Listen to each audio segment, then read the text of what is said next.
पूर्व जन्म की जब आपने बात करी है जी हमने, चलो अब पूर्व जन्म को जाके हम बदल तो नहीं सकते, जी। जो हो गया सो हो गया। जी। मुझे अच्छे कर्म करने हैं। अब प्रॉब्लम है कि कोई क्लियरली डिफाइन नहीं कर रहा है। कोई कहता है कि भाई तुम सिर्फ दान कर दो तो वो अच्छा कर्म हो जाता है। जो नेगेटिव हमारा चल रहा है उसको वापस बैलेंस करके पॉजिटिव पे ला सकते हैं। एक्टर ने काम अच्छा किया, सब कुछ अच्छा किया, इंटेंट भी उसका अच्छा था, बट जाने अनजाने में कुछ लोग अफेक्ट हो गए, ऑफेंड हो गए, तो वो तो काइंड ऑफ उसको बद्दुआ दे रहे हैं एक तरीके से। कर्मा का एंगल क्या बन रहा है? क्या वो बॉलीवुड स्टार अपने लिए नेगेटिव कर्मा ले रहा है, क्या वो पॉजिटिव ले रहा है? आपके प्रति जेलेसी हो रही है तो वो जेलेसी का खराब कर्म उसको लगेगा। वो मेंटल कर्म है, मानसिक कर्म है, भले ही फिजिकल रूप में मूर्त नहीं हुआ। तो ये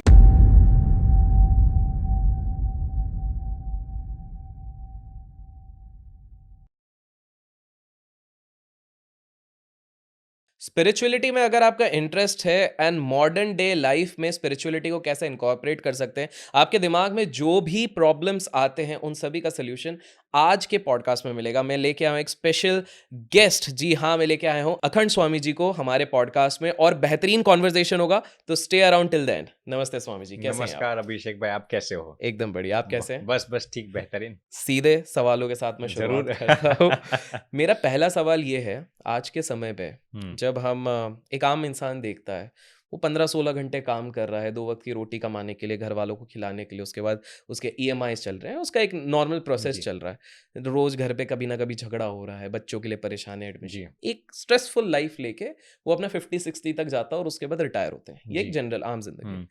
वहीं पर एक और जिंदगी लोग देखते हैं जिससे वो काफी जेलस होते हैं, वो होते हैं ये बड़े बिजनेसमैन। और इनमें से कुछ बिजनेसमैन कम पॉलिटिशियन को देखा जाता है, और ये हम नहीं कह रहे, ये पब्लिक डॉक्यूमेंटेड है कि कोई करप्शन चार्जेस में रहते हैं, कोई किसी का पता लगता है कि बहुत करोड़ों का इन्होंने धंधा किया हुआ है। मुझे एक चीज समझनी है आपसे कि एक आम इंसान जब इनके साथ कंपेयर करता है, वो कहता है यार मैं जिंदगी भर इतनी मेहनत करता हूँ, ऑनेस्टी के साथ रहता हूँ, इंटीग्रिटी के साथ रहता हूँ, स्टिल ईश्वर मेरे साथ फेयर डील नहीं कर रहे हैं। मुझे भी नाम चाहिए, मुझे भी दौलत चाहिए, मुझे भी शोहरत चाहिए, लेकिन at the end of the month वही बैंकर आता है, ठगठगाता है कि भैया तुम्हारा ईएमआई नहीं है, एक दिन भी लेट हो गए। और वहीं पर ये जो रईस लोग हैं, या फिर कुछ, मैं सबको जनरलाइज जी नहीं जी। कर रहा हूँ, पॉलिटिशियंस है, हम्म। और ये साक्षात हम देखते हैं, इनकी पूरी उम्र भी निकल जाती है। हम्म। ये लोग कुछ गलत काम करते हैं जो कि पब्लिक डोमेन पे भी अवेलेबल रहता है, और लाख करोड़ की बात नहीं, हजारों करोड़ रुपए कमा के चैन की आराम करके, और उसमें भी कहीं फंस जाते हैं तो फिर वापस पैसा खिला के निकल जाते हैं। तो मुझे एक चीज बताइए कि क्या आज 21st सेंचुरी में जब हम ये बात कर रहे हैं, सही में मॉरल्स की कोई वैल्यू है, इंटीग्रिटी की कोई वैल्यू है? क्योंकि बड़े काफी सारे लोगों को तो हम देख रहे हैं वो तोड़ के काफी ऊपर जा रहे हैं, और जो बेचारा सच्चा है, कोई सच्चा जर्नलिस्ट होता है, उसका मर्डर हो जाता है। बीच में हाल फिलहाल में खबर आई थी, उसने कॉन्ट्रैक्टर को एक्सपोज करने की कोशिश करी, कुछ करोड़ों की बात करी, 50 करोड़ का धंधा हो रहा है, अगले दिन उनकी लाश मिली। तो क्या सच की सही में आज के समय पे वो है, या लोगों को थोड़ा 50-50 डाइल्यूट हो जाना चाहिए? बहुत ही अच्छा प्रश्न पूछा अभिषेक भाई। लोगों के जनमानस में जो बात होती है ना, वो आपने बताई। देखिए, एक संत होने के नाते मैं आपको ये जरूर बताऊंगा कि आपने जो अच्छे कर्म किए हो या बुरे कर्म किए हो, सबका फल सबको मिलता है। लेकिन होता क्या है, इंसान ये सोचता है कि उसका मुझे इंस्टेंटेनियसली फल मिल जाना चाहिए। मान लीजिए, जैसे आपने बताया, कोई रईस लोग होते हैं, कभी कभार गलत करते हैं, खून खराबा तक भी पहुंच जाते हैं। हम देखते हैं जिंदगी भर सुखी रहते हैं, कुछ दुख नहीं आता। और बेचारे जो मीडियम मिडिल क्लास और या गरीब लोग होते हैं, वो मेहनत से, शिद्दत से, ईमानदारी से कमाते हैं, फिर भी उनके जीवन में कुछ आता नहीं। तो इसका अर्थ नहीं, ये नहीं कि उनके जीवन में सुख नहीं आएगा। देखिए, मैं इस पर एक सिंपल एग्जांपल आपको देना चाहूंगा। एक बड़े संत थे, उनके 2 शिष्य थे। अब एक शिष्य ने सोचा कि रात को मुझे जाना है कुछ वेश्यालय के वहाँ, तो वो तवायफ के वहाँ गया। दूसरा शिष्य, उसने सोचा कि मैं किसी कथा कीर्तन में जाना चाहता हूँ, एक शिष्य वहाँ पे गया। दोनों शिष्य अलग अलग रास्ते पर गए। अब दोनों शिष्य वापस आ रहे थे। एक शिष्य भजन कीर्तन में से आ रहा था अभिषेक भाई, दूसरा शिष्य आ रहा था, वो तवायफों के पास गया था।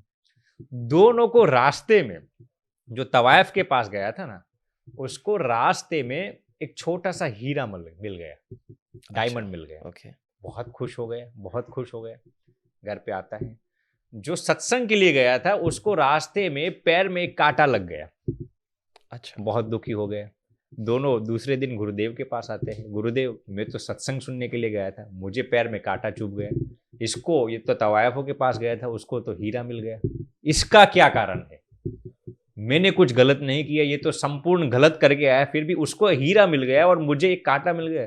फिर गुरुदेव जो जवाब देते हैं ना, वो सभी को हमारी दिल और दिमाग में उत्कीर्णन करने जैसा है। गुरुदेव कहते हैं, बेटे उसके भाग्य में, जो तवायफों के पास गया था ना, उसके भाग्य में आज वो बहुत ही बड़ा राजा बनने वाला था। उसके भाग्य के हिसाब से, उसके सत्कार्यों के हिसाब से, पूर्व जन्म के। लेकिन वो तवायफों के पास जाता, गलत करता था ना, इसलिए भगवान ने उसका पूरा पुण्य खत्म करके उस छोटा सा हीरा दे दिया उसको। अब तुझे वो सब नहीं दिखाई दे रहा है बेटा। तेरे भाग्य में आज ये लिखा था कि तुझे चोर लोग, डाकू लोग मार डालने, खून करने वाले थे तेरा, लेकिन तू सत्संग सुनता था, अच्छी प्रवृत्ति करता था, इसलिए भगवान ने तेरा ये दुख महज एक कांटे में मिटा दिया। तो बाहर ये दृष्टि से हमें ऐसा लगता है कि मुझे कांटा चुभ गया और उसको हीरा मिल गया। जो गलत करता है उसको हीरा मिल गया, मुझे कांटा चुभ गया। आप इंटरनल स्टोरी को नहीं जानते। हमारे ग्रंथों के हिसाब से पूर्व जन्म के भी कर्म होते हैं, उसके हिसाब से हमें कर्मफल मिलते हैं। तो हम सिर्फ बाह्य दृष्टि से देखते हैं, मैं अभी दुखी हूं, मैं वो सुखी है, सुखी, ऐसा नहीं है। थोड़े समय के बाद वो जरूर दुखी होगा जो गलत करता है वो। और आप यदि अपने धर्म पर सटीक रहते हो तो अवश्य आपके जीवन में सुख आएगा, आएगा और आएगा ही। तो मुझे एक चीज बताइए, पूर्व जन्म की जब आपने बात करी है, जी, एक हाइपोथेटिकल एग्जांपल लेते हैं कि आज के समय में कोई व्यक्ति पैदा हुआ बहुत गरीब घर में जी, और उसको गरीबी में ही निकल रहा है उसका समय, क्योंकि पूर्व जन्म में राइट, हाँ, उसने कुछ तो गलत किया था, अमीर होके गरीबों को लूटा, जी, सबका हक छीना, तो वो हुआ। जी, हाँ, अब गलती तो उसने पूर्व जन्म में कर ली है, जी, हाँ, मान लेते हैं उसे इस जन्म में इस चीज का एहसास या भनक लग गई है कि राइट, यार हो सकता है पूर्व जन्म में मैंने कुछ गलत किया होगा। ऐसे काफी सारे लोग होंगे जो शायद अभी पीड़ाओं से गुजर रहे हैं। राइट। क्या रेक्टिफिकेशन हो सकता है उस एरर का कि भाई हमने, चलो पूर्व जन्म को जाके हम बदल तो नहीं सकते, जी, जो हाँ, हो गया सो हो गया, जी, बिल्कुल। पर क्या हम उसे इसी जन्म में सही करके जो नेगेटिव हमारा चल रहा है उसको वापस बैलेंस करके पॉजिटिव पे ला सकते हैं? इफ यस, कैसे? बिल्कुल कर सकते हैं। मान लीजिए कि किसी का खराब पूर्व जन्म का कर्म है, इसकी बदौलत इस जन्म में बहुत दुखी हो रहा है, तो बिल्कुल वो अपने खराब कर्मों को रेक्टिफाई कर सकता है। आपने पूछा कैसे? शास्त्रों में लिखा है, यदि आप सत्कार्यों के जरिए किसी दूसरे की सहायता करते हो अनकंडीशनली, जिसको इंग्लिश में हम कहते हैं एल्ट्रुइस्टिक बिहेवियर से, निस्वार्थ भाव से यदि आप किसी जरूरतमंद इंसान की सहायता करते हो, वो पैसे से ही सहायता करते हो ऐसे नहीं, आप किसी के लाइफ में वैल्यू ऐड करते हो किसी भी तरह से, तो आपके खराब कर्म इसी जन्म में नष्ट हो सकते हैं, जिसको हम आध्यात्मिक भाषा में कहते हैं आशीर्वाद। ओके, आशीर्वाद, दुआएं, प्रसन्नता, ओके, समझ रहे ना जी। जैसे कि मान लीजिए कि मेरा कुछ खराब कर्म है, आपको मेरी कुछ जरूरत पड़ी और मैं आपके जीवन में कुछ न कुछ रूप से सहायता किया जी। अब आपके हृदय में मेरे प्रति जो प्रसन्नता हुई ना, इसी को हम आशीर्वाद कहते हैं, वो प्रसन्नता मेरे खराब कर्मों को नष्ट कर देगी इसी जन्म में। तो मुझे स्वामी जी एक चीज बताइए कि ये तो मैंने एक एंगल लिया कि अगर मैं किसी के हृदय को प्रसन्न कर रहा हूँ या कोई विश्वास, जो दुआ मिल रही है उसे आशीर्वाद मिल रहा है, तो वो कहीं ना कहीं, इसको अगर मैं टेक्निकल टर्म्स में बोलूँ तो वो एक पॉजिटिव क्रेडिट मिल रहा है उसको, कर्म के हिसाब से पॉजिटिव क्रेडिट मिल रहा है। अब इस पे एक और चीज कहते हैं, लेट्स से हम कुछ बॉलीवुड सुपरस्टार्स की बात करते हैं, ठीक है?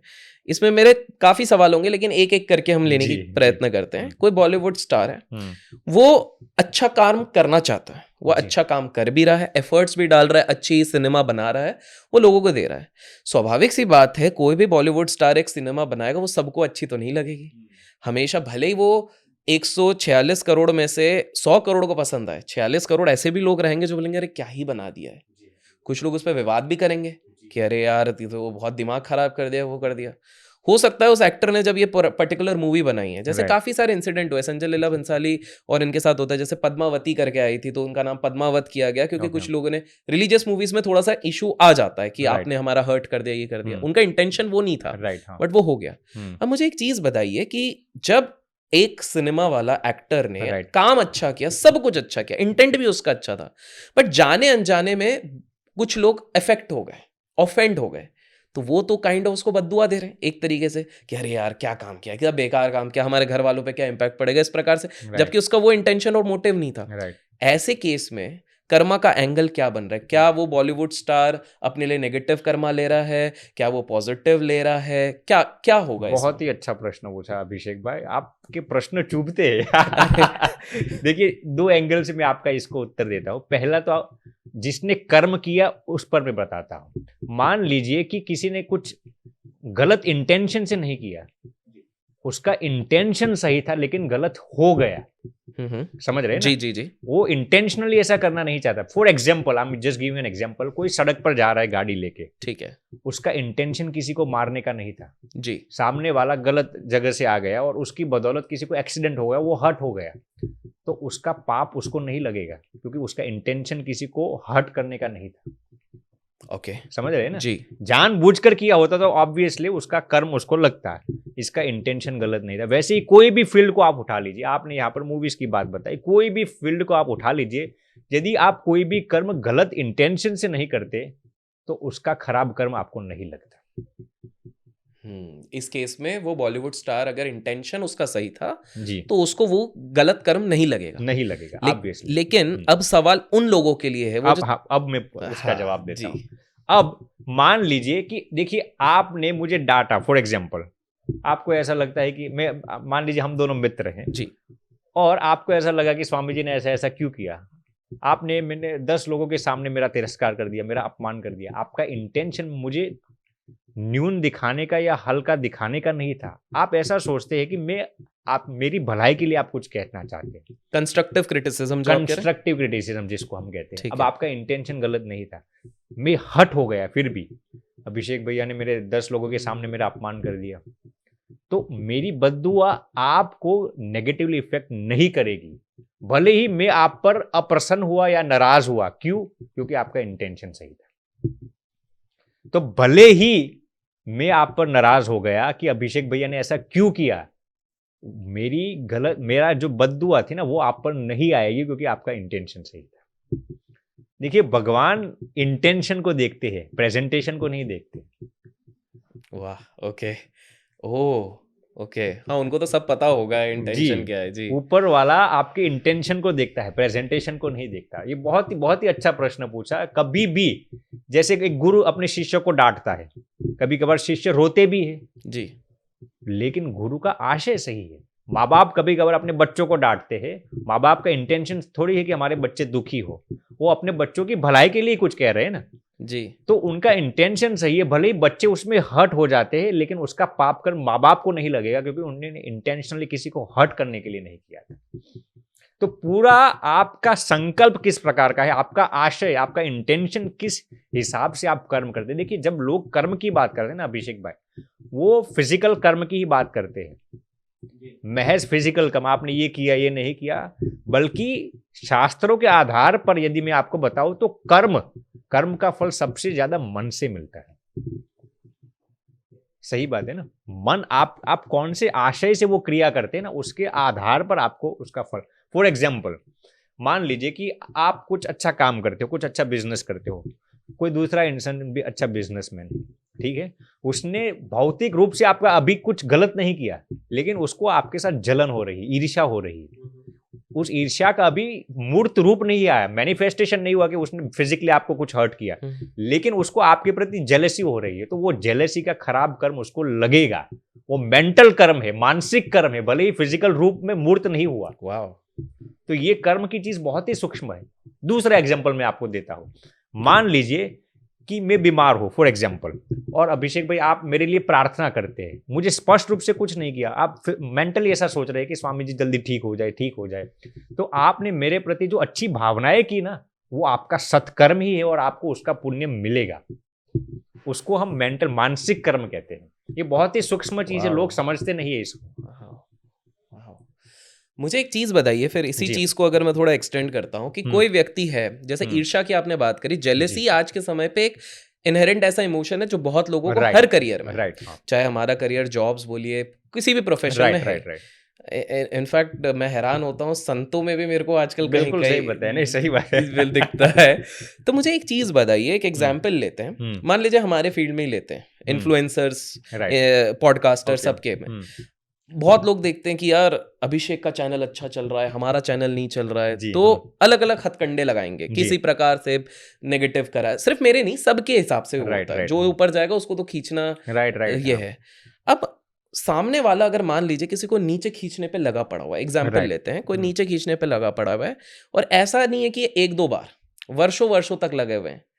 ये जो कर्मा का जो, अब इतना तो मुझे समझ में आ गया कि वो नेगेटिव कर्मा ले रहे हैं। अगर कोई बेसलेस क्रिटिसिज्म कर रहा है, राइट, क्रिटिसिज्म ठीक है, लेकिन राइट। बेसलेस कर रहा है, बेसलेस में, राइट, तो वो नेगेटिव नेगेटिव अपना अंदर डेबिट लिए जा रहा है। राइट। इसका मैनिफेस्टेशन उनको कब देखने मिलेगा? बहुत ही अच्छा प्रश्न। माने उसका कर्म का जो फल है, जी खराब फल, जी वो उसको कब मिलेगा? जी देखिए, हर एक इंसान के लिए अलग अलग है। ऐसा कोई शास्त्रों में कोई नियम नहीं लिखा भगवान ने श्रीमद् भगवत गीता जी में कि आप खराब कर्म करते या अच्छा कर्म करते तो आपको 5 साल के बाद, जैसे बैंक जैसा नहीं है कि 5 साल के बाद आपको इसका कर्म फल मिल जाएगा। भगवान हर एक इंसान के लिए जो हित की बात होती है ना, उस हिसाब से उस समय पर उसको उसका फल देते हैं, और वो ऊपर वाला ही सुनिश्चित करता है। देखिए, हमारे सनातन धर्म की सबसे ज्यादा खूबी क्या है जानते हो? भगवान कर्मों से भी पर है। मैं पहले एक साइड की बात आपको समझा देता हूं। हम अक्सर ये कहते हैं कि किए हुए कर्मों का फल भुगतना पड़ता है, अच्छे हो या खराब कर्म हो। लेकिन लोग ये नहीं समझते कि हमारे शास्त्रों में ये भी लिखा गया है, यदि भगवान चाहे कि उसको मुझे खराब कर्म या अच्छे कर्म का फल नहीं देना, तो भगवान इससे भी पर है। वो सर्व राजा, इसीलिए हमारे ग्रंथों में भगवान को राजा धीराज कहा गया है, यानी कि he is absolutely free what he is willing to do, जिसको हम उर्दू भाषा में कहते हैं अजीम व शान शहंशाह सम्राट। जी तो भगवान के पास ये पूरी फ्रीडम है, वो कर्म से पर है। वैसे ही कोई रियल संत हो, मैं डुप्लीकेट या फर्जी साधु की बात नहीं करता, जो रियल संत हो ना, वो भी आपके खराब या अच्छे कर्मों को मिटा भी सकते हैं या फिर आशीर्वाद भी दे सकते हैं। एक संत में भी ये दैवत होता है, भगवान के कनेक्शन से हिसाब से। संत इंडिपेंडेंट नहीं है, भगवान के कनेक्शन के हिसाब से। आपने जो प्रश्न पूछा कौन से समय पर उसको फल मिलेगा, वो भगवान ही एक सुनिश्चित करते हैं उसको कब उसका फल देना है और कितनी मात्रा में देना है। कब फल देना है उसका, कितनी मात्रा में देना है, वो सब सुनिश्चित भगवान ही करते हैं, और वो भी उस तरीके से करते हैं जैसे हमारी हित के लिए हो। Okay okay, got it guys. तो फल तो भगवान निर्धारित करेंगे, लेकिन एक चीज आप लोग निर्धारित कर सकते हैं, वीडियो कैसा चलेगा, तो लाइक जरूर करते जाइए। आज तो हम एक वीडियो कर ही रहे हैं, और इसके साथ हम सेकंड पार्ट भी, अगर आप चाहते हैं जल्द, तो पार्ट 2 कमेंट्स में लिखेगा, और एटलीस्ट 20,000 लाइक्स का हम टारगेट करते हैं, ताकि स्वामी जी से वापस वार्तालाप कर सके। स्वामी जी, वापस मेरा एक ही सवाल, आज इसी चीज पे मेरे को थोड़ा सा जी इंक्यूजेटिव हो रहा है। तो इतना तो मैंने समझ लिया कि ये कर्म का एक जी वो कैसे साइकोलॉजी चल रहा है। हम्म एक जेनरिक, अगर हम किसी को एडवाइस देना चाहें आज के समय पे, हम्म कि आज हम फ्रेश स्टार्ट कर रहे हैं, कोई हम्म 15 साल का भी व्यक्ति ये वीडियो देख रहा है, 30 साल का भी देख रहा है, हमारे 60 ईयर्स ओल्ड भी देखते हैं, जी जो भी कर लिया लाइफ में वो ठीक है। हम्म आज पॉइंट से वो कहेंगे कि मुझे अच्छे कर्म करने हैं। हम्म अब प्रॉब्लम है कि कोई क्लियरली डिफाइन नहीं कर रहा है। कोई कहता है कि भाई तुम सिर्फ दान कर दो तो वो अच्छा कर्म हो जाता है। हम्म तो ऐसे तो आप दुनिया भर के मर्डर कर लो और जाके मंदिर में दान कर दो। तो क्या सही तरीका होगा आज के समय पे अच्छे कर्म जो बोलते हैं, आपके हिसाब से एक ब्रॉडर डेफिनेशन जिसके लिए सारी ह्यूमन सिविलाइजेशन उस पर फिट हो सकता है, वैसा क्या आपके पॉइंटर्स होंगे कि ये बहुत चीजें करो? तो जी, देखिए, अच्छे कर्म की परिभाषा 2 भागों में तकसीम किया जा सकता है। अच्छे कर्म खुद की भलाई से शुरुआत होता है। अक्सर लोग यही कहते हैं कि आप दूसरों की भलाई कीजिए, लेकिन मैं कहता हूं आप पहले खुद की भी भलाई कीजिए। जो इंसान खुद की भलाई नहीं कर सकता ना, वो दूसरों की भलाई कभी भी नहीं कर सकता।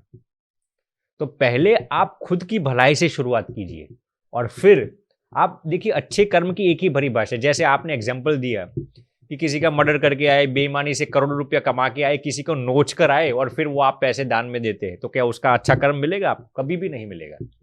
एक सिंपल एग्जाम्पल देता हूं, मान लीजिए कि किसी इंसान ने गलत तरीके से किसी अपने बिजनेस पार्टनर का 5 करोड़ नोच लिया। वो 5 करोड़ तो उसने कमा लिया, अब उसमें से 3 करोड़ उसने दान में दे दिए। तो क्या 3 करोड़ का पुण्य किसको मिलेगा? मुझे मिलेगा, या जिसको नोच के लाया है उसको मिलेगा? शास्त्रों के हिसाब से जिसको आप लूट कर लाए हो ना वो पैसे, वो पुण्य उसी को मिलेगा।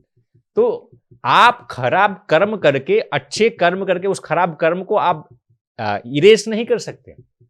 पहले से ही आपने जो प्रश्न पूछा, अच्छा कर्म खुद आप शुरू कर दीजिए। और अच्छा कर्म क्या है? दूसरों की भलाई होनी चाहिए उसमें।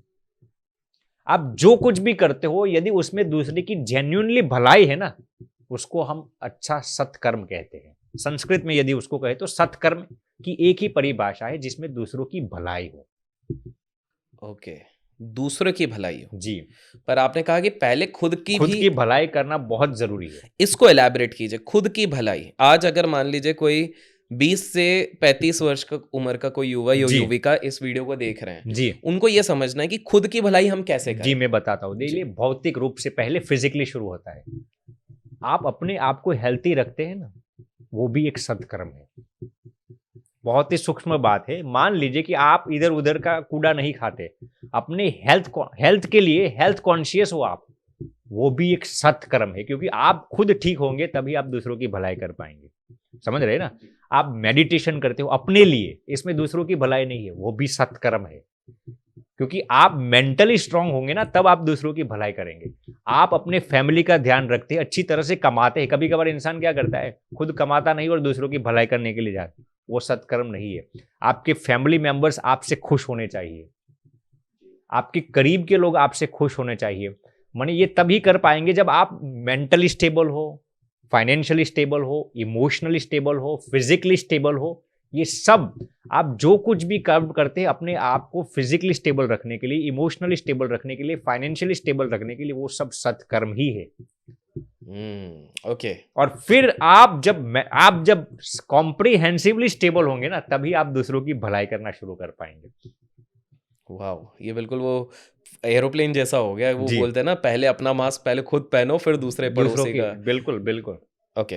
अब मुझे एक चीज़ बताइए, लेकिन एक कहीं न कहीं तो इस चीज़ पे लिमिट भी होना चाहिए ना। देखिए, एक जी, होता है सेल्फ ऑब्सेशन हो जाता है, जी, नार्सिसिस्ट बिहेवियर जिसको कहते हैं, जी, हाँ। कि सिर्फ़ मैं ही हूँ, जो हम्म, हूँ वो मैं ही हूँ। हम्म, आई थिंक अगर हम पुराणों में जाएँ तो शायद रावण के अंदर वो वाली इन्हेरेंट क्वालिटीज़ आ गई थी एक पॉइंट पे, कि मैं ही सबसे बड़ा राजा जी, हूँ, मैं ही सबसे बड़ा विद्वान हूँ, और हमको सबको पता है कि उनका पतन फिर निर्धारित हो चुका था, राइट। स्पेशली जब उनने हम्म, माँ सीता का हरण किया था। हम्म, तो ये हम लिमिट कैसे सेट करें कि नाउ इट इज़, मतलब इसको सिंपल से मैं पूछूं, किसी भी स्पेक्ट्रम में, हम्म, आपने फाइनेंशियल बोला, पर्सनल बोला, हम्म, हेल्थ बोला, हम कब कहें इनफ है? बिकॉज थोड़ा सा एक लाइन में अगर बोलूं, हम्म, कुछ लोग फिटनेस में इतना घुस गए हैं कि अब जब तक 8 पैक्स नहीं होंगे एब्स हमारे, जब तक वो कट्स नहीं आएंगे, मतलब फिटनेस को तो एक अलग डेफिनेशन ले सही लिया बात है, है, हाँ। और जब तक ये सारी चीजें नहीं होंगी, और वो लोग ऐसे हो गए हैं कि एक फैमिली के साथ भी पार्टी हो रही है तो उसमें नहीं नहीं यार मैं बिल्कुल कुछ भी नहीं लूंगा, भले ही फैमिली को उससे खुशी मिलती कि यार आप जी, थोड़ा सा जी, तो ले ले, बट नहीं। हम्म, तो वो बहुत एक्सट्रीम चले जाते हैं। सेम फाइनेंस में हम्म, हम देखते हैं कि कुछ लोग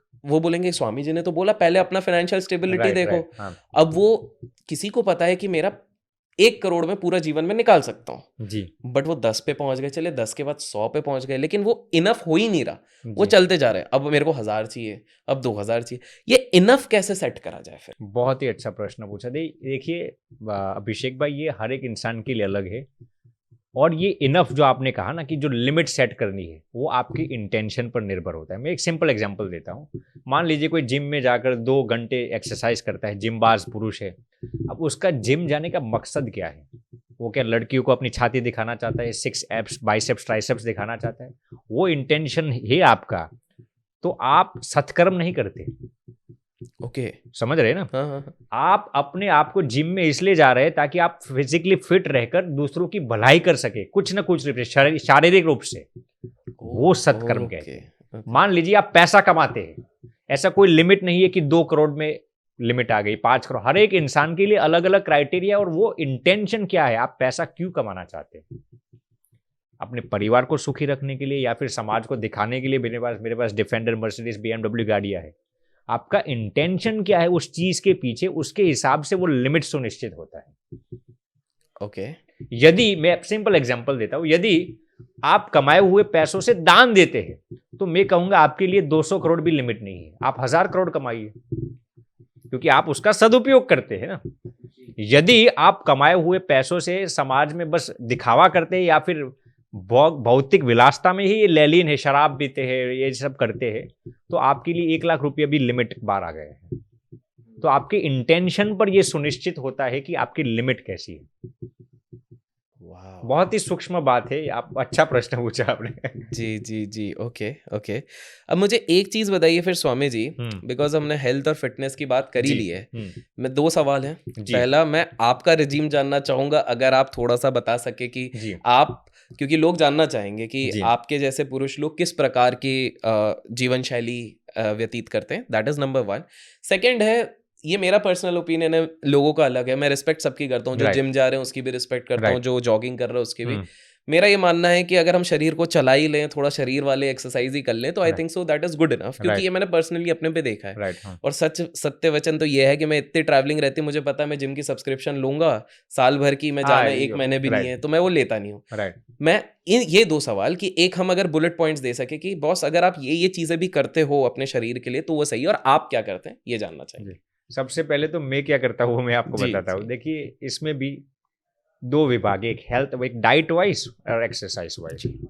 तो मेरा खुद का रेजिम ऐसा है कि मैं शुगरी आइटम्स नहीं लेता, मैं गेहूँ नहीं लेता, मैं चावल भी नहीं लेता, क्योंकि गेहूँ और चावल में अब साइंटिफिकली बोलूँ तो उन दोनों का ग्लाइसेमिक इंडेक्स, जिसको जी, जीआई जी, जी, इंडेक्स जी। कहते हैं, वो बहुत हाई होता है। जी, तो eventually that can cause you diabetes, okay. चावल और गेहूँ में। चावल और गेहूँ। तो ठीक मैं है, चावल और गेहूँ हो सके इतना अवॉइड ही करता हूँ। ठीक है।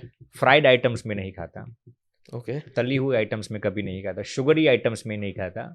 मैं बासी आइटम्स, जिसको हम स्टेल प्रोडक्ट्स कहते हैं, पैकेज्ड फूड्स, फ्रिज पैकेज वाले, फूड्स में सब ये अवॉइड ही सारे, करता ठीक हूँ। है। जितने भी प्रोसेस्ड फूड्स है, जी। मैं कभी नहीं खाता। स्वामी जी बचा क्या? पानी के अलावा कुछ बच नहीं, ही नहीं, नहीं रहा। फलाहार बचा हुआ है, सब बचा पर हुआ एक है। बात बताइए, फल में भी तो शुगर वाला वो स्पाइक जी, आएगा? जी, depends on the fruit. For example, आप वाटरमेलन खा रहे हैं या फिर बनाना खा रहे हो। ओके। आप बेरीज़ वाले फ्रूट खा रहे हो, strawberries for example, berries are high in antioxidants. जी, तो बिल्कुल। दैट इज़ गुड फॉर भविष्य में आपको कैंसर भी नहीं कर सकते।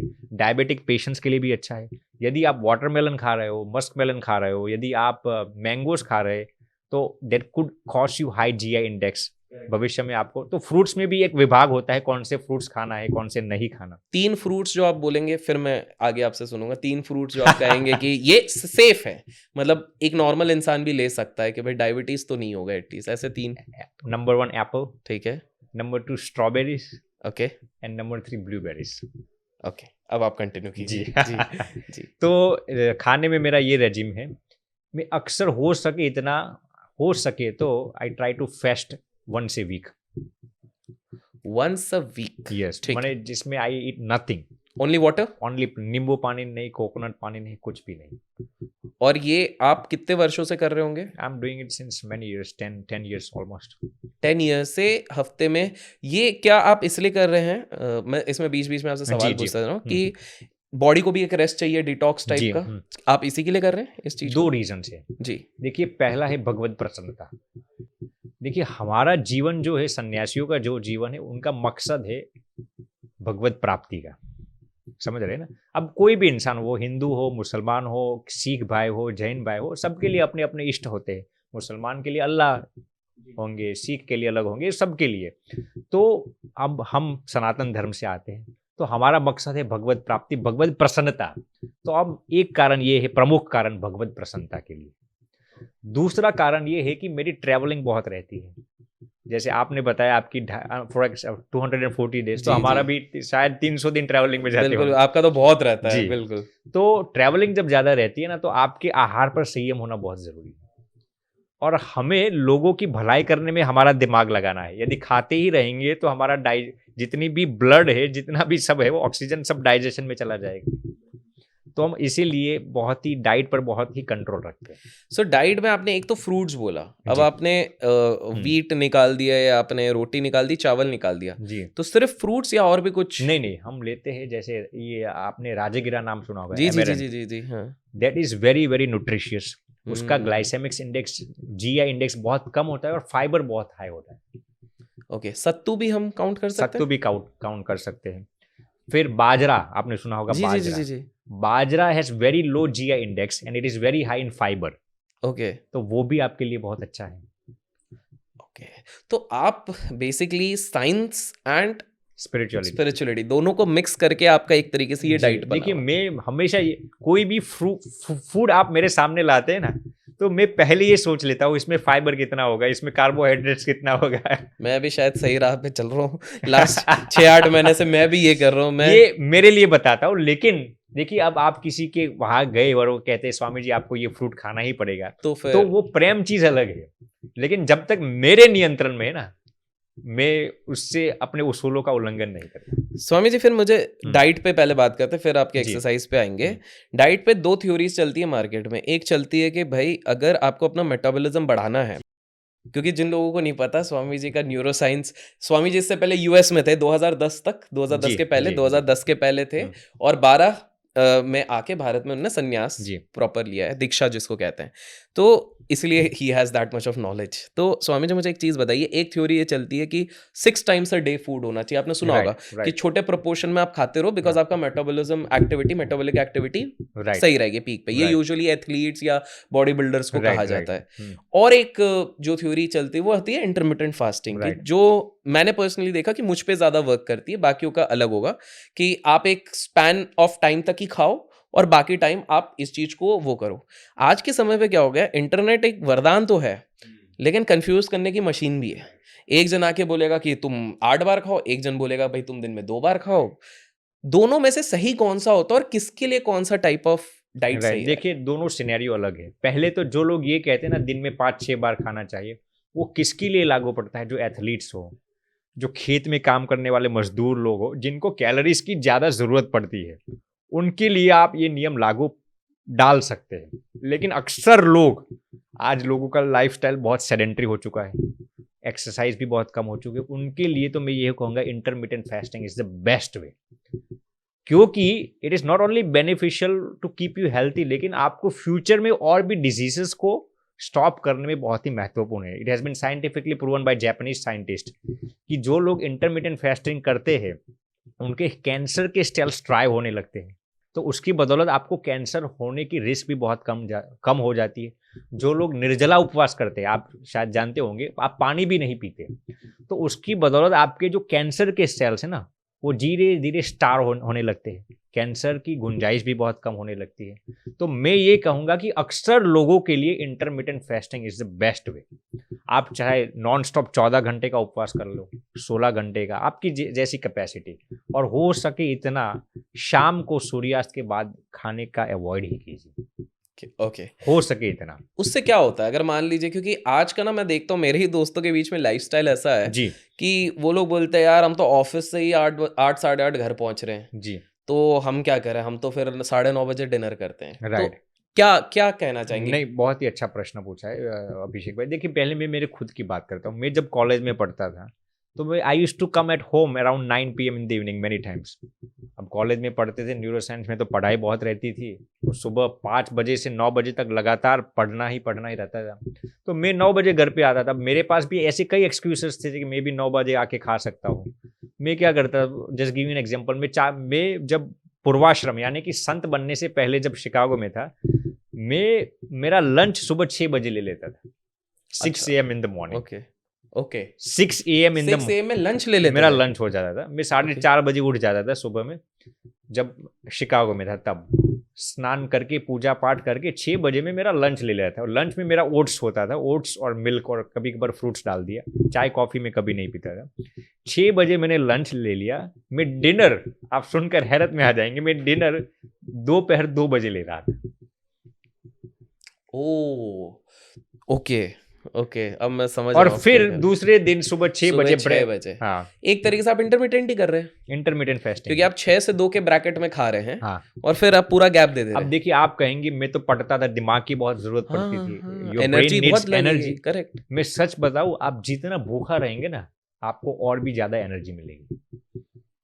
ओके। जैसे एक संत को मैं पहचानता हूं, उन्होंने 30 दिन के लगातार उपवास किए, non stop, just on plain water, no coconut water, no lemon. फिर उनको अच्छा लगा, 60 दिन तक किया, 60 डेज तक प्लेन वाटर, ल्यूकवार्म वाटर, नारियल पानी नहीं, लेमन पानी नहीं, कुछ नहीं, रॉक सॉल्ट कुछ नहीं? कुछ नहीं, रॉक सॉल्ट, सिर्फ प्लेन वाटर। और ऐसा नहीं कि पूरे दिन सोते रहे या फिर बैठते रहे, पूरे दिन पूरी एक्टिविटी के साथ, होश के साथ काम करते थे। कहाँ से एनर्जी आती है? Sunlight has the capacity to give you that energy. Okay okay. तो ऐसा नहीं है कि आप भूखे रहेंगे तो आप मर जाएंगे, आपको एनर्जी नहीं मिलेगी। आपके ब्रेन को, आपके सबकॉन्शियस माइंड को जैसे मालूम पड़ेगा ना कि ये मुझे खाना नहीं दे रहा है, it will find for more natural ways to give you energy. For example देखिए, मेरा वेट अभी 45 है, बस मेरा पहले और थोड़े समय पहले 60 kgs था। मैंने सोचा, मैंने जानबूझकर कम करना था, मैंने 2-3 महीने के अंदर ही 15 किलो कम कर दिया। ओके तो अब देखिए, कई लोग मुझे कहते हैं आपको एनर्जी कहाँ से मिलती है, ये सब कहाँ से। देखिए, your body and your mind, your energy comes from your brain, from your mind, not from your body. Okay सच बता रहा हूं मैं। ओके लोग ये सोचते हैं कि मैं नहीं खाऊंगा तो एनर्जी कहाँ से मिलेगी। आप भूखे रहने की आदत तो डालिए, आपके पास 10 गुना एनर्जी आ जाएगी। लेकिन हमारा फूड का जो क्रेविंग होता है ना, वो हमें उल्लू बनाता है। अरे भाई नहीं खाएगा तो क्या, कहाँ से एनर्जी लाएगा। लेकिन इसमें आप मतलब मैं शायद ये सही समझ रहा हूँ कि जी। भूखे आप भले ही रहो, बट जब एक बार खा रहे हो क्वालिटी खाओ। क्वालिटी खाओ, सही बात। क्योंकि अगर मान लीजिए मैं दिन भर भूखा हूँ और उसके बाद मैं केक खा लेता हूँ, गलत है। जैसे हम लोग, हमारे वहाँ ऐसा होता है, जैसे एकादशी का उपवास होता है। जी जी आपने 36 घंटे उपवास किया, 36 आवर्स। सुबह में ही दूसरे दिन लोग क्या करते हैं, कभी कभार भूख बहुत लगी होती है ना, शुगरी आइटम्स पर टूट पड़ते हैं। करेक्ट। तो ये गलत तरीका है, ये भी आपके हेल्थ को नुकसान पहुंचा सकता है। वो उपवास आपका कोई काम का नहीं आएगा, वो 36 घंटे waste if you are eating sugar right after your fast. तो फास्ट तोड़ते वक्त क्या खाना चाहिए फिर? बहुत ही अच्छा प्रश्न पूछा। जी। देखिए, फास्ट तोड़ने के बाद you should eat that diet which is high in fiber and protein। मेरे इस पे भी सवाल है, लेकिन why fiber? देखिए, लोग क्या कहते हैं कि महज कार्बोहाइड्रेट से आपको एनर्जी मिलती है। जी, कई लोग ऐसा कहते हैं, because it is one form of simplified sugar. Correct. Fibre भी एक प्रकार की एनर्जी है। आप कोई भी फाइबर वाली चीज को उठा लीजिए, वो आपको धीरे धीरे डाइजेस्ट करके इतनी एनर्जी देगा, इतनी एनर्जी। जैसे पल्सेस है, मूंग है, कठोर, आप क्या कहते हैं मालूम नहीं, पल्सेस मैं समझ गया जी। तो वो आपको एनर्जी धीरे धीरे देंगे, लेकिन ज्यादा सस्टेन करेगी। फाइबर की ये खासियत है कि आपको लॉन्ग टर्म एनर्जी देगा। ओके। आप जैसे ही फास्ट तोड़ते हैं ना उपवास, आप सीधे कार्बोहाइड्रेट डालेंगे ना, तो आपका जीआई इंडेक्स यानी कि ग्लाइसेमिक इंडेक्स इंस्टेंटली स्पाइक हो जाएगा। फिर वही ग्राफ बहुत ही नीचे चला जाएगा और आपको अशक्ति महसूस होगी। सो मैं अपना पर्सनल पूछ लेता हूँ जी। मैं तोड़ता हूँ अपना आईएफ विथ नट्स, सही है? Very good, nuts is very good. हाँ, मैं नट्स दे के फिर एक 20-25 मिनट का गैप दे देता हूँ। जी हाँ, इससे पहले कि nuts are the best way to break the fast. और उसमें भी यदि आप भिगो के ले सकते हैं ना रात, तो वो ज्यादा बेटर है। That is very best. Yes, ठीक है, ये मैं उस पे। And depends on the nuts. Walnuts are the best. हाँ, वॉलनट्स, आलमंड्स। यदि आप कैशूज ही खा रहे हैं तो नहीं कैशू मैं नहीं लेता हूँ, क्योंकि कैशू में तो कुछ ज्यादा रहता है। मैंने राइट, सैचुरेटेड फैट ज्यादा रहता है। हाँ, तो वो मैंने थोड़ा बहुत पढ़ा हुआ था, तो उस हिसाब से फिर मुझे, लेकिन अब यहाँ पर जस्ट बिकॉज मैं वापस पीछे जाता हूँ, डाइट को डिकोड कर रहे हैं। आपने एक और कहा फाइबर्स एंड प्रोटीन्स। राइट। मैं अब आपकी डाइट पे देखता हूँ, आपने कहा 2 सवाल हैं यहाँ पे कि फ्रूट्स हो जाते हैं आपके इसमें ज्यादा, एंड आपने अलग अलग वो बताया, बाजरा बताया, ये सारी चीजें बताई हैं। आई एम प्रीटी श्योर सब में कुछ अंश तो रहते हैं प्रोटीन्स के, right, but protein content is not that high. Right. 2 सवाल ये हैं। पहला, आजकल एक ना बहुत एक फाड़ चल रहा है, और ये भी यूएस से ही आया हुआ है, राइट। हाँ, कि पर ग्राम ऑफ वेट आपका पर पाउंड ऑफ वेट कुछ 1 ग्राम आपका कुछ प्रोटीन इस तरह से है। अब मैं तो वो वाला बंदा नहीं हूँ, आप समझ गए होंगे मैं क्या कह रहा हूँ, कि हर केजी के हिसाब से 1 ग्राम लो, इस तरह से।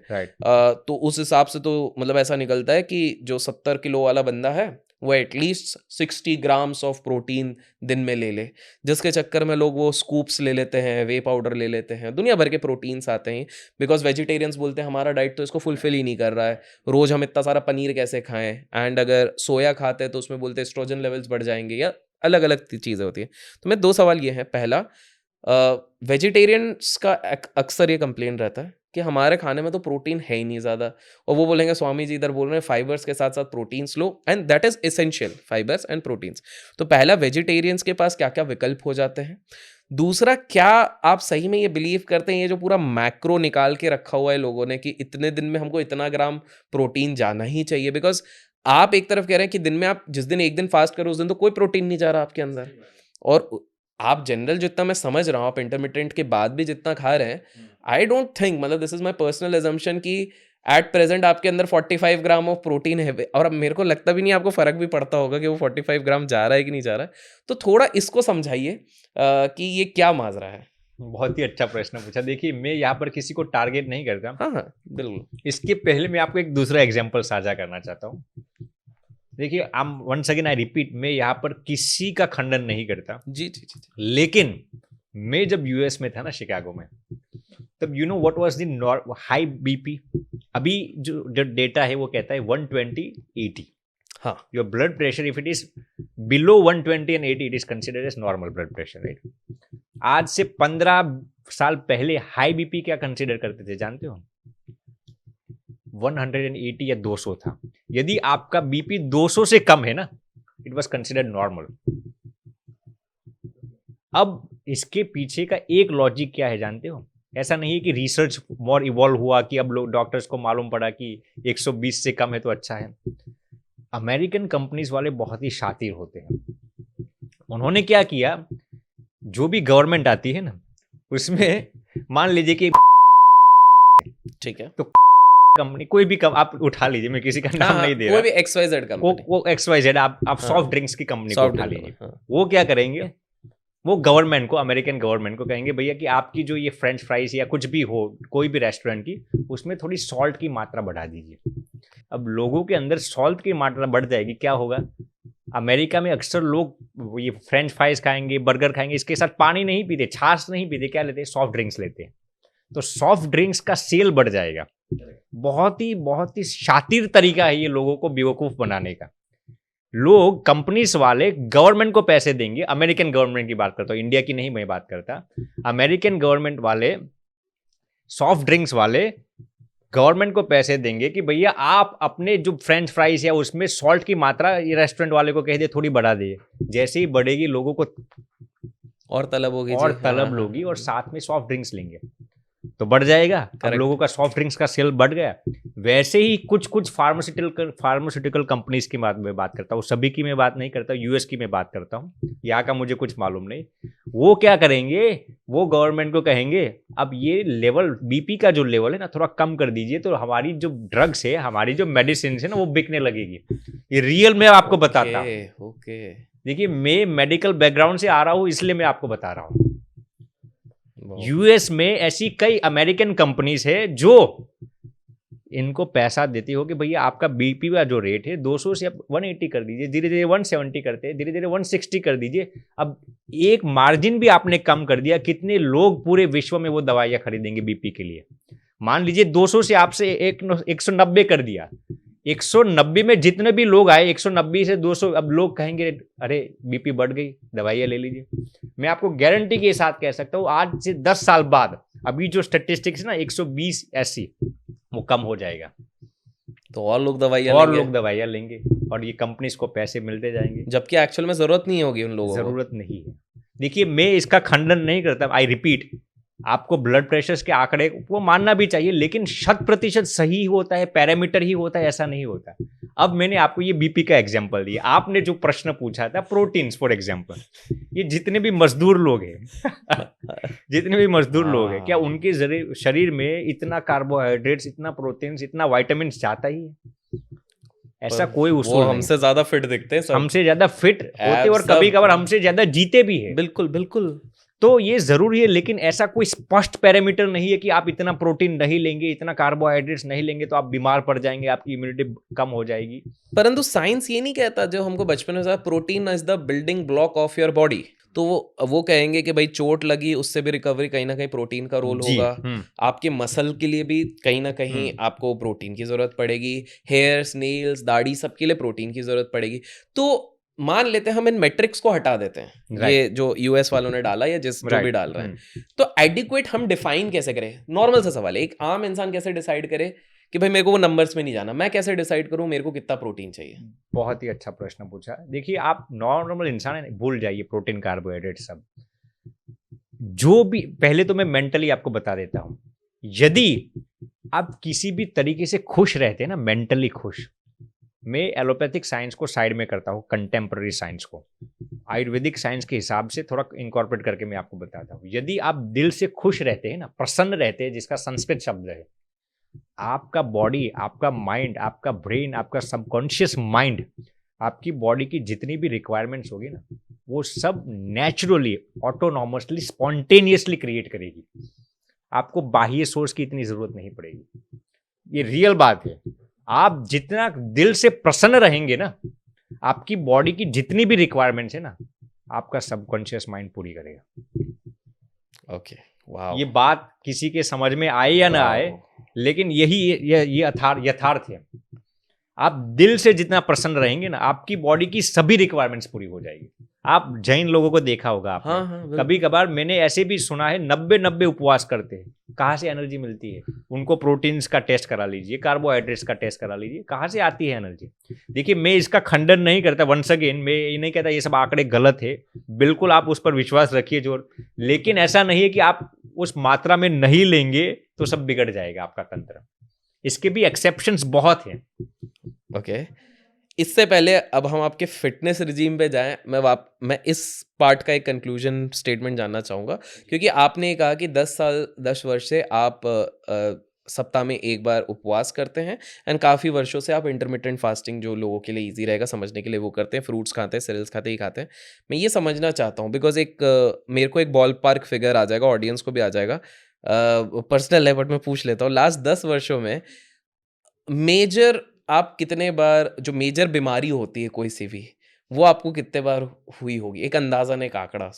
देखिए, बहुत ही अच्छा प्रश्न पूछा। भगवान की कृपा से, गुरुजी की कृपा से ऐसी कोई मेजर बीमारी तो नहीं हुई।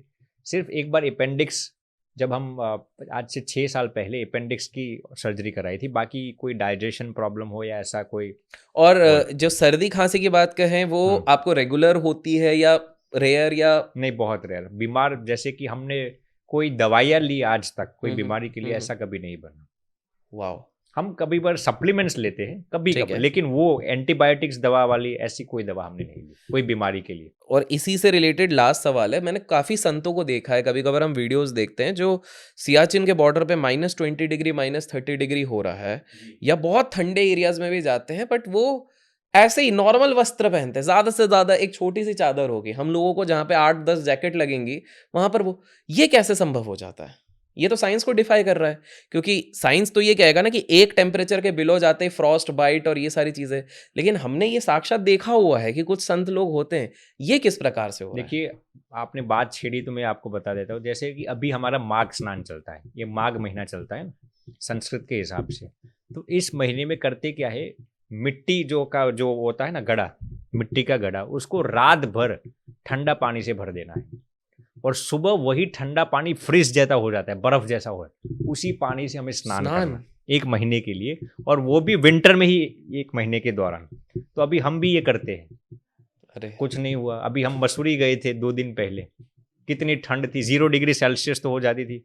अब पानी भी आप खोलते हो ना, पानी भी ऑलमोस्ट लाइक आइस, बिल्कुल। वही पानी से हम नहा रहे थे। दिन में 3-3 बार कभी कभार नहाते हैं, और कुछ नहीं हो कुछ रहा। नहीं हुआ। अब आप मेरी शरीर की प्रकृति देखें तो मैं ज्यादा कफ प्रधान हूँ, यानी कि कफ मुझे हो सकता है, कुछ नहीं होता। पिछले 1 महीने से मैं ठंडे पानी से ही नहा रहा हूँ। इस पूर्णिमा को मेरा व्रत पूरा होगा, आज 26वां दिन है, कुछ नहीं हुआ। तो ये सब ज्यादा खेल आपके दिमाग का है। क्या मैं इसमें जस्ट आपसे पूछना चाहता हूँ कि हमें ना बचपन से ये कहा जाता था, बारिश में ज़्यादा मत भीगो वरना बीमार हो जाओगे। पता नहीं कहाँ से मैंने दिमाग में बना लिया था, तो बकवास है, कुछ नहीं होता है। और मैं कभी बीमार हुआ नहीं। मैं इतने खतरनाक पानी में बारिशों में भीगा हूँ, विद गॉड्स ग्रेस, पता नहीं कुछ होगा, मैं इतना मतलब गीले कपड़े पहन के भी घूम लिया हूँ। साइंटिफिकली तो मुझे बीमार हो जाना चाहिए, वो भगवान ना करे कभी हूँ, बट ये मैं देख चुका हूँ, मेरे आसपास के सारे दोस्त उसी समय पे रहेंगे, परिवार वाले भी रहेंगे, वो सब बीमार हो जाते हैं, मैं नहीं होता। तो क्या ये अगेन यू वुड से ये माइंड का ही गेम है जो मैंने? माइंड का ही गेम है। दूसरी चीज, हर एक इंसान की इम्यूनिटी भी अलग अलग जी, होती है, तो जी। वो भी एक फैक्टर है, लेकिन अक्सर ब्रेन का ही ये खेल है। मैं मेरी खुद की बात करता हूँ। देखिए, मैं जब शुरुआत में ठंडा पानी से नहाना शुरू किया ना, तो मैंने सोचा अरे सर्दी हो जाएगी, कफ हो जाएगा, अरे सिर पर कैसे ठंडा पानी डाल बिल्कुल, सकते हैं, बिल्कुल। मेरा शरीर कमजोर है, मैं कैसे उपवास कर पाऊंगा। मेरे पास भी ये सब एक्सक्यूजेस थे, स्टूपिड एक्सक्यूजेस। मैंने सोचा अरे यार, जो लोग 90 उपवास कर सकते, मैं क्या 1 उपवास नहीं कर सकता? जो लोग गंगा स्नान कर सकते हैं, तो मैं क्या ठंडे 1 महीने के लिए ठंडा पानी से स्नान नहीं कर सकता? तो ये आपको ब्रेन को डेवलप करना पड़ता है। पूरा माइंड का ही ये खेल है। माइंड का गेम है। Okay, okay. अब आ जाते हैं आपके फिटनेस वाले जी। पार्ट पे। उसके लिए आप क्या करते हैं फिजिकल जी, में? तो फिजिक डाइट तो बता दी है हमने जी। अभिषेक भाई। अब फिटनेस के लिए देखिए हमारे पास इतना समय नहीं रहता, तो मैं देखिए 2-3 पहले तो मैं अनुलोम-विलोम करता हूँ हर दिन। जो एक नाक बंद करके और जी, ठीक है। अनुलोम-विलोम में हर दिन गाड़ी में बैठकर या कहीं पर भी कितने समय? मैं 20 मिनट करता हूँ अनुलोम-विलोम, 20 मिनट। 20 मिनट। ठीक है। क्योंकि ये ऐसा प्राणायाम है आप कभी भी कर सकते हैं, ऐसा नहीं है कि खाने के बाद नहीं कर सकते। तो एक अनुलोम-विलोम करता हूँ। दूसरा मेडिटेशन को भी मैं एक एक्सरसाइज ही मानता हूँ। तो मैं वैसे तो हर दिन नाम जप करते, लेकिन मेडिटेशन भी मैं एक्सक्लूसिवली अलग से हेल्थ के लिए एक आधा घंटा करता हूँ, क्योंकि मेंटल फिटनेस होगा तब भी आप फिजिकली फिट होंगे ना। तो एक मेडिटेशन भी। तीसरा, मैं हर दिन वॉकिंग करता हूँ 8 घंटे के लिए। ऑन एवरेज मेरा 1 घंटे का एवरेज आता है 4 किलोमीटर्स। तो on average it should be 32 kilometres, लेकिन कम से कम मैं 25 से 30 किलोमीटर चलता हूँ रोज हर 25 दिन। से 30 किलोमीटर। हर दिन। और मान लीजिए आज ट्रेवलिंग में था तो दूसरे दिन ज़्यादा टहल लूंगा। और टहलते टहलते हम ऐसा नहीं सिर्फ वॉकिंग करता हूँ मैं, मेरे जितने भी जो शास्त्रों पठन है, जो कुछ भी है, वो टहलते टहलते ही मेरी प्रक्रिया चलती है। वाओ! तो हर दिन में 25 से 30 किलोमीटर का ऑन एवरेज मेरा एवरेज होता है हर दिन का। ये 25 से 30 किलोमीटर आप कितने वर्षों से चल रहे होंगे? ये हुआ पिछले 1.5 साल, एक 1.5 साल ये हो गए। ऐसा क्यों आपने शुरुआत करी 1.5 साल से? I feel physically more energetic. तो आप उपवास वाले दिन भी चलते हैं? चलता हुआ कोई नहीं। तो एक चीज़ बताइए, क्या होता होगा जब आजकल एक फाड़ चलता है 10,000 स्टेप्स अ डे वाला, एक बहुत चला हुआ है, अगेन Right. यूएस से ही आया है। राइट। बट और पर हमारे ग्रंथों में तो पहले से, हमारे पूर्वज तो पहले से ही कहते थे कि चलना सेहत के लिए अच्छा होता है, राइट। चला करो। ये तो राइट। स्टार्टिंग से ऐसा राइट। कुछ यूएस वाले बस थप्पा लगा देते हैं तो हमारी चीज़ है। राइट। राइट। तो ये एक चीज़ बताइए, आप जब इतना ज़्यादा चल रहे हैं, इससे आपको सबसे ज्यादा डिफरेंस किस चीज में दिख रहा है लास्ट 1.5 साल में वर्सेस इसके पहले? क्योंकि इससे पहले आप इतना नहीं चलते होंगे, अब इतना चल रहे हैं। देखिए मैं आप सुनकर हैरत में आ जाएंगे।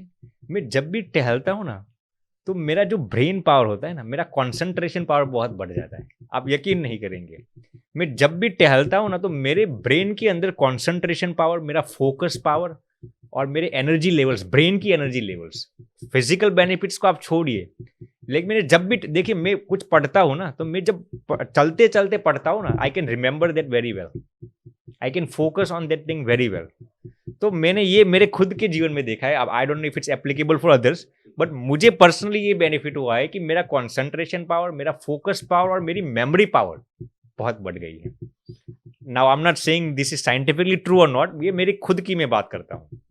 दूसरी चीज ऑब्वियसली हार्ट भी थोड़ा हेल्थी महसूस होता है, पेट भी आपको यू नो डाइजेशन पावर बहुत बढ़ गया है। बिल्कुल बिल्कुल, वो सब तो है ही, लेकिन you should know the right way of walking. What is that? कभी कभार होता क्या है, लोग टहलते हैं और 10 साल में उनके पैर चले जाते हैं। बिल्कुल, वो नी का भी कुछ इशू हो जी, जाता है। तो you should know the right way of walking. इसमें भी घुटने का दर्द हो जाता है यदि आपको।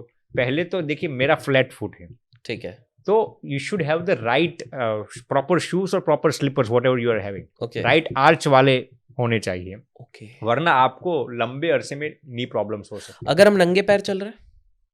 है। नंगे पैर is also good, no problem. Then आपका चलने का तरीका है, आप जैसे ही चलते हैं ना, पहले आपके जो हील्स होते हैं ना, पग की एड़ी क्या कहते हैं हिंदी में, हाँ समझ गया, जो पीछे का जो भाग होता पीछे है का, वो हाँ। पहले रखना है, फिर आगे की फिंगर्स रखनी है। ओके। अक्सर लोग क्या करते हैं, जब चलते हैं ना तो सीधा पैर रख देते हैं। सीधा नहीं रखना है। सीधा नहीं रखना, पहली आपकी पग की जो पैर की जो होती है, समझ गया, पीछे वाला part। पीछे वाला बग नीचे स्पर्श होना चाहिए, फिर आगे की फिंगर्स। ये सबसे बेस्ट तरीका है। दूसरा, जब आप चलते हैं ना तो सीधा चलना है। कभी कभार लोग ऐसे चलते हैं, ऐसे, ये घुटनों में लंबे अरसे में आपके लिगामेंट को डैमेज कर देता है। ओके। जैसे जब चलते हैं ना तो फुट ऐसा होता है, साइड में होता है, साइड में ऐसा होता है, ऐसा नहीं, आपको पैर सीधा रखना है। Okay okay. और जब हम चल रहे हैं, कोई भी व्यक्ति चल रहा है, उस समय पे अगर ऐसा कुछ लोग कहते हैं कि सीमेंटेड टाइल्स पे नहीं चलना चाहिए, ऐसा कुछ है या? जी, कुछ लोग कहते हैं। अब I don't know how much scientific evidence there is to it, but people say that यदि आपको नंगा पैर चलना है तो आप नेचुरल घास में या फिर मिट्टी होनी चाहिए। ओके। टाइल्स के साथ लोग, बहुत सही बात है, even doctors try to avoid that. तो आपको नंगे पैर चलना है तो नेचर के साथ होना चाहिए, माने घास होना चाहिए, मिट्टी होना चाहिए, या फिर वो लिपन जिसको कहते हैं, ऐसा। अदरवाइज एक प्रॉपर शूज के साथ आप वॉक कीजिए, तो वॉक वो कर सही सकते हैं। और इसमें आखिरी चीज, कभी कभार इंसान फुल स्पीड में चलता है फिर कम हो जाता है, हाँ, फुल हाँ, हाँ, ऐसा हाँ। नहीं, कांस्टेंट स्पीड होनी चाहिए आप। अच्छा, कांस्टेंट, कांस्टेंट, भले ही आप रेस्ट ले लो थोड़ा बीच में हाँ, बैठ के। लेकिन स्पीड कांस्टेंट रखो। एक चीज है स्पीड कांस्टेंट रखो, दूसरी चीज आपके स्ट्राइड्स ऐसे टेढ़े मेढ़े नहीं होने चाहिए, दूसरी चीज, तीसरी चीज है पहले की आपकी जो पग की जो पैर की एडी है वो पहले रखना है। Got it. तो ये चीजें आप सावधानी रखेंगे तो आप हर दिन 50 किलोमीटर चलेंगे फिर भी कुछ नहीं होगा। वाह, स्वामी जी, मेरा कॉन्वर्सेशन एंड करने की बिल्कुल इच्छा नहीं है और मुझे पता है ऑडियंस को भी और सुनना है, जिसके लिए वो लोग पार्ट 2 भी लिखेंगे, लेकिन एक जाते जाते बिकॉज ये वाला सेगमेंट मुझे एंड करना है, तो एक आखिरी सवाल राइट, मैं इस सेगमेंट से लेना चाहूंगा। राइट, आपने बाहर चलने की तो बात कह दी, राइट, अभी 2 अंश बताता हूँ। एक हाल फिलहाल में, मतलब आज से कुछ दिनों पहले एक इंसिडेंट हुआ था कि एक व्यक्ति यूएस से आते हैं, वो एक पॉडकास्ट पे आते हैं और वो बीच में उठ के चले जाते हैं, न्यूज़ में बहुत चला था, मास्क पहन के। उन्होंने ये कहा कि इधर इंडिया में प्रदूषण बहुत है, अच्छा, जबकि वो मुंबई में एक ऐसी जगह पे बैठे थे जहाँ सारे बिलियनर बैठे उनके साथ। अच्छा, हाँ, और 130 का AQI था, विच इज़ हम लोगों के लिए तो नॉर्मल हो चुका है 130। राइट, हाँ, और उस रूम के अंदर एयर प्यूरिफायर भी था, सब कुछ था। राइट, बट उनका ये कहना है कि भाई हमारे देश में तो उतना नहीं है, वो जहाँ से आते हैं यूएस में किसी जगह से राइट, होते हैं, तो उनको अंदर जलन होने लग गई थी या जो भी राइट, होगा, तो वो राइट, उठ के चले गए, मास्क पहन के निकल लिए। राइट, तो बाहर आपने चलने की तो बात कह दी, लेकिन ये जो प्रदूषण बढ़ता जा रहा है, पोल्यूशन जिस लेवल पे बढ़ता जा रहा है, ऐसा ना हो कि हम बाहर चल रहे हैं वॉकिंग करने के लिए कि भाई हमारा हार्ट सही हो और हमारा रेस्पिरेटरी सिस्टम खराब हो जाए या कैंसर कैंसर हो जाए। इसके लिए हम क्या ध्यान दें? क्या आपको लगता है कि आसपास, देखिए सोसाइटीज आजकल भर गई हैं, बिल्डिंग कंस्ट्रक्शन हर जगह चल रहा है, डू यू थिंक तो हमको ऑल्टरनेटिव्स ढूंढने पड़ेंगे? क्या आपको लगता है कि किसी का घर के अंदर वरांडा बड़ा है तो घर के अंदर ही चल लो, या फिर आप घर के पास अगर कोई गार्डन है तो वहां चल लो? सबसे एप्लीकेबल क्या होगा जिससे कि एटलीस्ट, और ये हम पोल्यूशन से कैसे बच सकते हैं नेचुरली? देखिए हम खुद जाके तो रोक नहीं सकते, अब जो है वैसा है, तो what should we do in this thing? देखिए इसमें 2-3 चीज़ें। पहली चीज़ तो ये अभिषेक भाई कि आप कौन से शहर में, अब फिलहाल कौन से लोकेशन से आप वॉकिंग, फॉर मान लीजिए एग्जांपल दिल्ली में। अच्छा आप दिल्ली में ही है, तो आपको ये मालूम होना चाहिए कि Delhi is considered as one of the highly polluted cities, right? तो हो सके इतना ऐसी जगह आप चयन कीजिए जहाँ पर कम वो हवा आती हो, ठीक या है, फिर घर पे आप, या फिर वरांडा में आपने जैसे कहा जहाँ पर पोल्यूटेड एयर की मात्रा कम हो। ठीक अब है। इसको अवॉइड करने में के लिए मैं आपको बताऊंगा, आप यदि प्राणायाम करेंगे ना तो वो आपके फेफड़ों को खराब जो हवाएं है ना उससे रक्षा करेगी। स्पेशली अनुलोम विलोम प्राणायाम अच्छा, ये प्रोटेक्ट करती ये है? प्रोटेक्ट करेगी आपको। मान लीजिए कि आपने बैड एयर इनहेल किया, हम्म। तो अनुलोम विलोम प्राणायाम आपके फेफड़ों को बहुत मजबूत बनाएगा। जस्ट टू, एक बार अनुलोम विलोम यही हुआ कि मैंने इधर से सांस लिए। राइट, राइट, आपने फॉर एग्जांपल लेफ्ट नोस्ट्रिल से इनहेल किया, थोड़ा समय अंदर रखा, फिर राइट नोस्ट्रिल से एक्सहेल किया, वैसे ही आप रिवर्स भी कर सकते हैं। ठीक है, ठीक है। तो anulom vilom is considered as one of the best pranayama to protect yourself from bad pollution और बैड एयर। ठीक है तो ये आप एक कंस्ट्रक्टिव वे से कर सकते हैं, माने कि आप अपने आप को डिफेंड करने के लिए। जी। आपने जो टहलने की बात बताई वो तो अब ऑब्वियसली आपको ही ढूंढना पड़ेगा कि कहाँ भाई कहाँ पे लीस्ट जहां पर लीस्ट होगा वहाँ गार्डन्स यूजुअली बेटर होंगे, gardens are more better, right, क्योंकि प्लांट्स रहेंगे तो थोड़ा सा वो ज्यादा बेटर राइट, है। राइट। एंड लास्ट में मैं अपनी ओर से बता देता हूँ, देखिए जो कैंसर्स बढ़ते हैं ना, इसमें भी लोग ये समझते नहीं है कि आपके इर्द गिर्द में जितना कार्बन डाइऑक्साइड होगा ना उतने आपके कैंसर के सेल्स मोर ग्रोथ कर पाएंगे। This has been scientifically proven. देखिए कैंसर के सेल्स कैसे ग्रो होते हैं, 2 चीज बहुत ही महत्वपूर्ण है, एक कार्बन डाइऑक्साइड और एक शुगर। इसीलिए यदि आप अपने आप को हेल्थी रखना चाहते हो ना तो fresh air is much more significant. और शुगरी आइटम से आप जितना आप प्योर ऑक्सीजन इनहेल करेंगे, आपने अब साइंटिफिकली प्रूव हुआ है, आजकल HbO2 की थेरेपी आ गई ऑक्सीजन की, अस्पताल में दे रहे, बड़े बड़े अस्पताल में, उससे it has been scientifically proven cancer के पेशेंट्स को दिया जाता है HbO2 ट्रीटमेंट। आप जितना प्योर ऑक्सीजन इनहेल करेंगे ना, आपके कैंसर के सेल्स इतने डाई होते हैं। तो कैंसर को ग्रो करने के लिए एक कार्बन डाइऑक्साइड और एक शुगर बहुत ही कैंसर सेल्स को ग्रो करता है। तो आजकल जो कहते हैं ना कैंसर बढ़ता है, इसका एक कारण ये पेस्टिसाइड्स वाला खाना, इंसेक्टिसाइड्स वाला खाना, दूसरा है कार्बन डाइऑक्साइड की मात्रा माने कि कम शुद्ध हवा कम होना, और तीसरा ये शुगरी आइटम्स। लोग शुगर को रिलेट कर लेते, लेकिन लोगों को ये मालूम नहीं कि कार्बन डाइऑक्साइड कार्बन डाइऑक्साइड की मात्रा जितनी आप ज़्यादा लेंगे ना, उतनी आपके कैंसर के सेल्स को ग्रो करने में बहुत ही सरलता मिल जाएगी। स्वामी जी, ये पॉडकास्ट इतना वैल्यू पैक्ड हो गया है, मुझे लग रहा है कि जितने लोगों ने देखा होगा, क्योंकि हमने इतने अंश टच कर लिए हैं, कर्मा का राइट, टच कर लिया, हमने हेल्थ की टच कर लिया, हाँ। कैंसर टच कर लिया है, राइट। अध्यात्म टच कर लिया, और अभी भी सच कहूँ तो मेरे 20% ही सवाल हुए हैं। अच्छा। परंतु समय की गरिमा रखते हुए right, right. And I am pretty sure कि सेकंड पार्ट अगर लोगों का प्रेम आया तो जी। मुझे पता है कि आप इतने हेल्दी और इतनी कैपेसिटी कि आप 2-3 घंटे का तो कर ही लेंगे हमारे साथ। नहीं, ज़रूर, ज़रूर। तो बिल्कुल आपसे यही आशा रहेगी कि अगले बार भी आप हमें अनुमति दें कि नहीं, हम ज़रूर। हमें आपका भी अभिषेक भाई बहुत-बहुत प्रसन्नता हुई, और आपके जो प्रश्न थे ना, इधर से उधर स्पिरिचुअलिटी से लेकर हेल्थ, मेंटल हेल्थ सब। कोशिश ये करी कि लिंक लगाते लोगों को जितनी चीजें हो सके जी, जी। हम दे दें। तो धन्यवाद बहुत-बहुत। नहीं, नहीं, हमें भी बहुत प्रसन्नता हुई। हमें भी, हमसे कोई गलती हो गई हो तो अरे उसके लिए क्षमा प्रार्थी हो। नहीं, बिल्कुल, बिल्कुल, बहुत मुझे आनंद हुआ है। और दोस्तों, आपको कैसा लगा आप बिल्कुल कमेंट्स में अपनी राय बिल्कुल बताइए, लाइक शेयर ज़रूर कीजिए, पार्ट 2 लिखिए। मिलेंगे फिर आपको बहुत जल्द, और स्वामी जी को हम वापस से फिर लेके आएँगे हमारे पॉडकास्ट में। बहुत-बहुत शुक्रिया। तब तक सीखते रहिए, बढ़ते रहिए। धन्यवाद। प्रणाम, प्रणाम, प्रणाम।